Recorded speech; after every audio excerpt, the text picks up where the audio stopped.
Olá, tudo bem? Seja bem-vindo a mais esse vídeo do canal A Voz do Livro. Estamos lendo o livro Orgulho e Preconceito, de Jane Austen, e estamos no capítulo 11. Após o jantar, quando as damas deixaram a mesa, Elizabeth correu para sua irmã e, vendo-a bem protegida do frio, levou-a para a sala de visitas, onde ela foi recepcionada pelas suas duas amigas com muitas manifestações de prazer. E Elizabeth nunca as vira tão agradáveis como estavam durante a hora que passaram, antes dos cavalheiros aparecerem. Seus poderes de conversação eram consideráveis. Elas podiam descrever uma diversão com precisão, contar um caso com humor e rir de seus conhecidos espirituosamente. Mas, quando os cavalheiros chegaram, Jane já não era mais o assunto principal. Os olhos da Miss Bingley se voltaram imediatamente para Darcy, e ela tinha algo a dizer a ele antes que ele desse alguns passos. Ele mesmo se dirigiu a Miss Bennet, com uma educada congratulação. Mr. Hurst também lhe fez uma leve reverência e disse estar muito feliz. Mas a efusão e o calor ficaram para a saudação de Bingley. Ele estava cheio de alegria e de atenção. A primeira meia hora foi passada em empilhar lenha, com receio de que ela pudesse sofrer com a troca de cômodo, e ela se moveu, por pedido dele, para o outro lado da lareira, para que ela pudesse estar longe da porta. Ele então se sentou ao seu lado e pouco falava com os demais. Elizabeth, ocupada no canto oposto, via a tudo com grande deleite. Quando o chá terminou, Mr. Hurst lembrou sua cunhada da mesa de cartas, mas em vão. Ela obtivera informações sigilosas, dando conta que Mr. Darcy não queria cartas. E Mr. Hurst logo descobriu que seu pedido sincero fora rejeitado por todos. Ela lhe assegurou que ninguém pretendia jogar, e o silêncio de todos sobre o assunto parecia dar razão a si. Mr. Hurst, portanto, nada tinha a fazer, além de se esticar em um dos sofás e adormecer. Darcy pegou um livro, Miss Bingley fez o mesmo, e Miss Hurst, ocupada principalmente em brincar com seus braceletes e anéis, juntava-se ocasionalmente à conversa de seu irmão com Miss Bennet. A atenção de Miss Bingley estava mais direcionada a observar o progresso de Mr. Darcy com seu livro, que ler o seu próprio, e estava continuamente ou fazendo alguma pergunta ou olhando para a sua página. Não podia atraí-lo, porém, para alguma conversa. Ele meramente respondia suas perguntas e continuava a ler. Por fim, bem exausta com a tentativa de se entreter com seu próprio livro, que apenas escolhera por ser o segundo volume ao dele, deu um grande bocejo e disse: passar a noite desta maneira é muito agradável. Declaro, afinal de contas, que não há nada melhor que a leitura. Alguém pode se cansar de qualquer coisa, menos de livro. Quando tiver minha própria casa, serei infeliz se não tiver uma excelente biblioteca. Ninguém sequer respondeu. Ela então bocejou novamente, deixou seu livro de lado e lançou o olhar pela sala, em busca de algum passatempo. Ao ouvir seu irmão mencionar um baile para Miss Bennet, voltou-se subitamente para ele e disse: por falar nisso, Charles, você realmente fala sério ao considerar uma dança em Netfield? Eu o aconselharia, antes de se decidir, a consultar os desejos do grupo aqui reunido. Estaria muito equivocada se não há alguém aqui entre nós para quem um baile seria mais uma punição do que uma diversão. Se você se refere a Darcy, exclamou seu irmão, ele pode ir para a cama, se quiser, antes que comece, mas sobre o baile já é algo bem decidido. E assim que Nichols tiver preparado White Soap o suficiente, enviarei os meus convites. Eu gostaria infinitadamente mais de bailes, ela replicou, se fosse conduzidos de outra maneira, mas há algo intoleravelmente tedioso no processo comum de tal reunião. Seria certamente mais racional se conversa ao invés de dança fosse o propósito principal da reunião. Muito mais racional, minha querida Caroline, ouso dizer, mas não se assemelharia nem de perto a um baile. Miss Bingley não respondeu e logo depois se levantou e percorreu a sala. Sua figura era elegante e ela caminhava bem, mas Darcy, a quem tudo era dirigido, ainda estava inflexivelmente concentrado.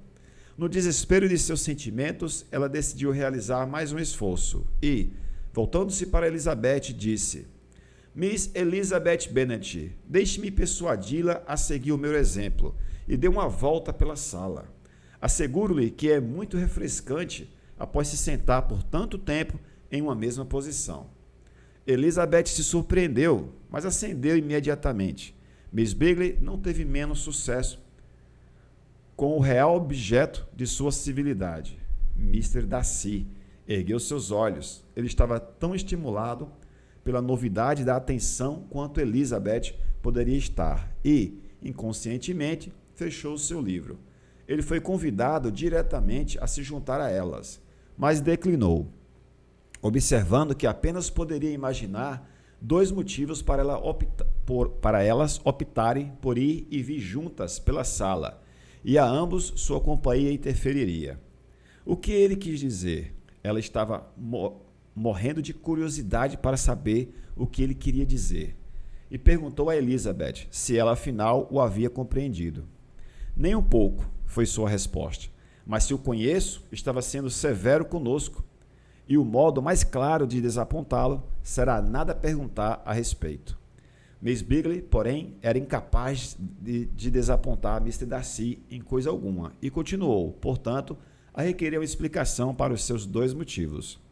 Não faço a menor objeção em explicá-los, disse ele, assim que ela lhe permitiu falar. Ou vocês escolheram este modo de passar a noite porque estão trocando confidências e possuem casos secretos para discutir, ou estão conscientes de que suas figuras se mostram muito bem ao caminhar. Se for o primeiro, eu atrapalharia por completo. E se for o segundo, posso admirá-las muito mais enquanto permaneço sentado ao lado da lareira. Oh, chocante! Exclamou Miss Bingley. Nunca ouvi algo tão abominável como podemos puni-lo por tal afirmação. Nada mais fácil desde que se esteja inclinado a isso, disse Elizabeth. Nós todos podemos importunar e castigar um ao outro. Provoque-o, ria dele. Íntimos como são, devem saber como isso deve ser feito. Mas, por minha honra, eu não sei. Assegurou-lhe de que minha intimidade ainda não me ensinou isso, provocar a tranquilidade de modos e a presença de espírito. Não sinto que ele poderá resistir a nós. E, quanto ao riso, não nos exporemos. Se quiser, tentando rir sem motivo, Mr. Darcy poderá ficar muito satisfeito. Não devem rir de Mr. Darcy, exclamou Elizabeth. Trata-se de uma vantagem comum, e incomum espero que continue a ser, pois seria uma grande perda para mim ter tantos conhecidos como esses. Aprecio encarecidamente uma risada. Miss Bingley, disse ele, tem me dado mais crédito do que pode ser. O mais sábio e o melhor dos homens. Não, a mais sábia e melhor de suas ações pode se tornar ridículos para alguém cujo primeiro objetivo na vida é uma piada. Certamente, replicou Elizabeth, que há tais pessoas, mas espero não ser uma delas. Espero que eu nunca ridicularize o que é sábio e bom. Desatinos e bobagens, extravagâncias e contradições me divertem. Reconheço e rio delas sempre que posso, mas suponho que isso seja precisamente o que você não tem. Talvez isso não seja possível para ninguém, mas tem sido o estudo de minha vida evitar tais fraquezas que sempre expõem uma forte compreensão ao ridículo. Tais como a vaidade e o orgulho. Sim, a vaidade é, de fato, uma fraqueza, mas o orgulho, onde há uma real superioridade de mente, o orgulho sempre será uma boa regra. Elizabeth se voltou para esconder um sorriso. Sua análise de Mr. Darcy acabou, presumo, disse Miss Bingley. E, por favor, qual é o resultado? Estou perfeitamente convencida de que Mr. Darcy não possui defeito nenhum. Ele se apresenta por completo, sem disfarce. Não, disse Darcy, não tenho tal pretensão. Tenho muitas falhas, mas espero que não sejam de compreensão. Não ouso afiançar meu temperamento. Acredito que seja de pouca utilidade, certamente pouca, para a conveniência do mundo.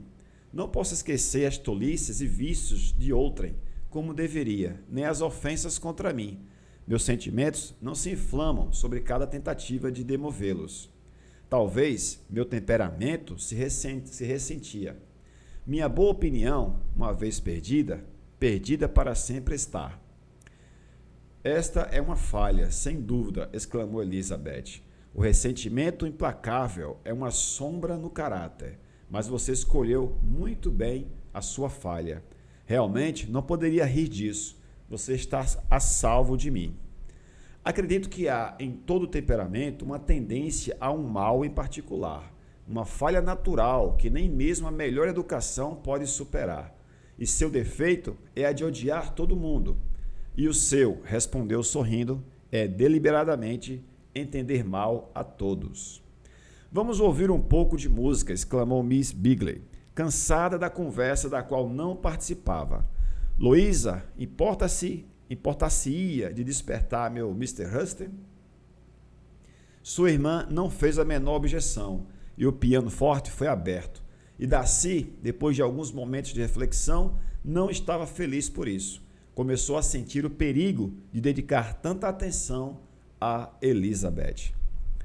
Este foi o final do capítulo 11 de Orgulho e Preconceito. Se você gostou, deixe o seu like, também um comentário sobre este capítulo. E se você não é inscrito, é a oportunidade agora de se inscrever e fazer parte da família A Voz do Livro. Eu sou o Luiz Carlos, muito obrigado pelo apoio, pela participação e a gente se vê no próximo capítulo. Tchau, tchau.